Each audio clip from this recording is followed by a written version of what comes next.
Hey guys, welcome back to McCall's Paint and Body. Today we're going to go over this 2001 Peterbilt that just came in. Got a little bit of everything going on this one, like always.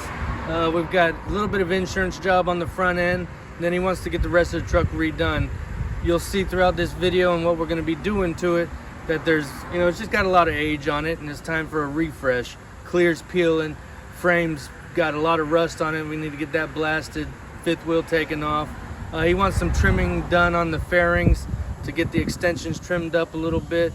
I'm not going crazy on this one. We're just going to make this one look back to the way it did when it first got rolling on the road. So we'll do a quick walk around. We've already checked out some things that aren't working that are working. And we're just going to get this thing freshened up. It's not a show truck. It is a working truck.